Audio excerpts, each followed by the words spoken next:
की सच्चाई सच छुपने नहीं देंगे। अस्सलाम वालेकुम, आदाब। मैं हूं हाफिज गुलाम सरवर और आप देख रहे हैं देश की सच्चाई। कोरोना काल के प्रथम चरण का दृश्य आपके नज़र के सामने होगा, जब तबलीगी जमात और मरकज़ को लेकर बड़ी बड़ी बहसें टीवी चैनलों पर हो रही थी।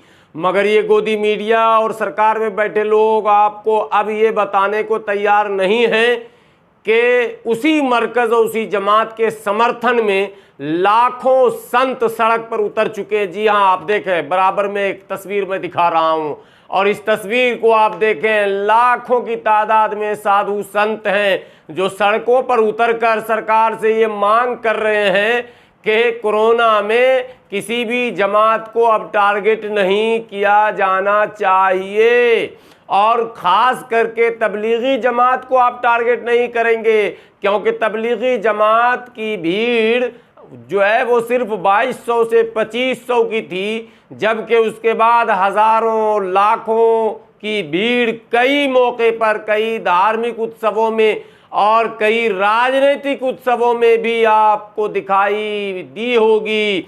जी हाँ, अब ये बड़ी बात आपको दिखा रहा हूँ, आपको हैरत होगी। ये लाखों की तादाद में साधु संत, जिसमें नागा साधु भी हैं और ये सड़क पर उतर चुके हैं, सबके हाथ में झंडे भी हैं और हाथ में लाठी और तलवार और भाले भी हैं और बिल्कुल सरकार को चेतावनी भरे अंदाज में ये कह रहे हैं कि अब किसी कीमत पर आप किसी जमात को या मरकज़ को टारगेट नहीं कर सकते हैं। जिसकी हिम्मत है वो पहले हमसे आकर फरियाले, पहले हमसे आकर बात करे। और सरकार और गोदी मीडिया की हिम्मत नहीं हो रही है कि उन संतों से जाकर बात भी कर ले, उनसे ये पूछ भी ले कि कोविड गाइडलाइन का क्या हो रहा है, क्यों कोरोना के नियमों की धज्जियां आप उड़ा रहे हैं, क्यों कोरोना की महामारी में आप इतनी बड़ी तादाद में सड़क पर इस तरह से चींटी की तरह जमा हो गए हैं। इसलिए कि उनके हाथ में हथियार है, उनके हाथ में भाले और तलवार भी हैं। आप देखें उस तस्वीर को, कैसी तस्वीर दिख रही है, वो दृश्य देखें आप। ये लाखों की तादाद में साधु संत हैं। जी हाँ, ये कुंभ के मेले में जमा हुए हैं, ये हरिद्वार में जमा हुए हैं। हरि का द्वार है जहां ये जमा हो चुके हैं और साफ ऐलान कर चुके हैं कि किसी मीडिया की अगर हिम्मत है, खास करके आर भारत और जी न्यूज़ को वो चैलेंज कर रहे हैं साधु संत कि अगर तुम्हें माँ ने दूध पिलाया है तो अब जमात का नाम लेकर जरा बताओ।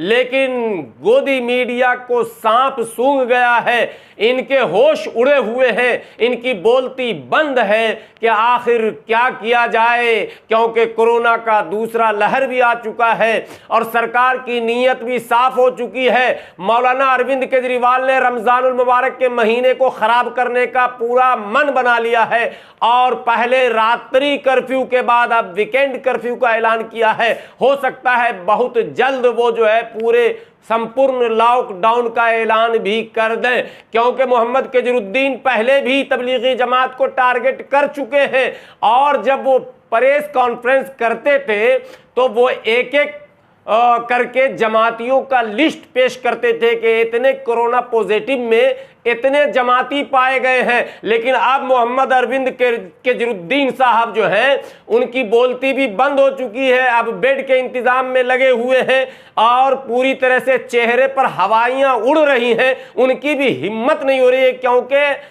अब ना तो उनको मरकज़ में भीड़ नज़र आ रही है और ना मस्जिदों में भीड़ नज़र आ रही है। अब वो बोले तो कहाँ बोले, और जहाँ भीड़ नज़र आ रही है वहाँ इनकी हिम्मत बोलने की नहीं है।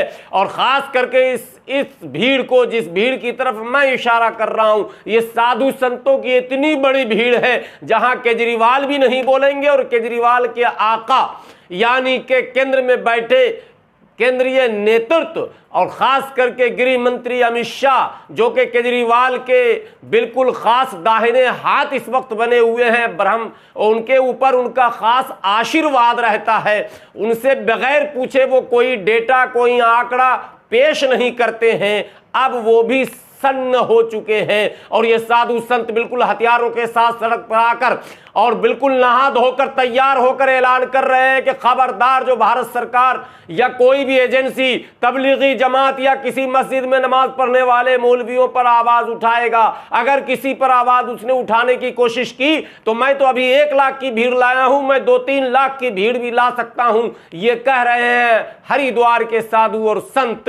देखें आप उस पूरी भीड़ को और याद करें उस दृश्य को जब सिर्फ 2200 की भीड़ पर पूरे देश में हिंदू और मुसलमान के नाम पर प्रति दिन नहीं, प्रति घंटा, प्रति सेकंड ट्वीट किए जा रहे थे और तमाम चैनलों पर जबरदस्त हल्ला बोल पूछता है भारत और न जाने कौन कौन से डिबेट कराए जा रहे थे।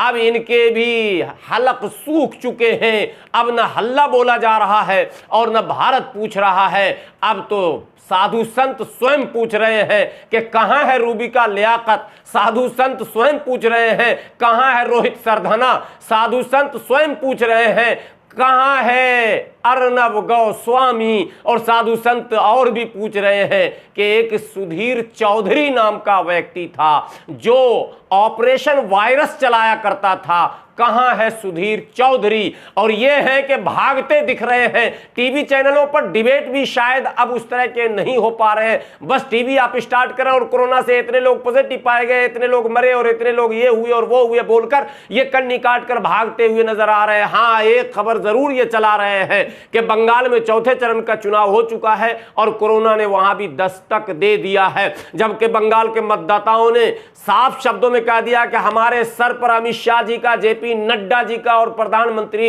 नरेंद्र मोदी जी का हाथ है। कोरोना की क्या मजाल के वो बंगालियों को छू सके, हम तो लाखों की रैली करेंगे। और लगातार आज की खबर भी आ रही है कि आसनसोल में जेपी नड्डा की एक बहुत बड़ी रैली हुई है, लेकिन साथ में टीवी चैनल में अब धीरे धीरे यह भी कहा जाने लगा है कि बंगाल में भी कोरोना महामारी फैल रही है। शायद कोरोना को यह पता है कि जैसे जैसे चुनाव समाप्त होते जाएंगे चरण व चरण इसके कोरोना के भी चरण वहां पड़ते चले जाएंगे और जैसे पूरे बंगाल का चुनाव समाप्त होगा कोरोना महामारी बंगाल में भी फैल जाएगा। फैसला आपको करना है, देश किस ओर जा रहा है, देश के शासक किस तरफ इस देश को लेकर जाना चाह रहे हैं। क्या कोरोना महामारी से जो है मुकाबला हो रहा है या देश में ध्रुवीकरण की राजनीति हो रही है। आपसे विनती है कि हमारे इस चैनल को अगर आपने अब तक सब्सक्राइब नहीं किया है तो प्लीज प्लीज इसको सब्सक्राइब कर लें और इस वीडियो को ज्यादा से ज्यादा शेयर करें ताकि लोगों को ये पता चल सके कि मरकज के समर्थन में साधुओं और संतों की बहुत बड़ी रैली सड़क पर उतर चुकी है।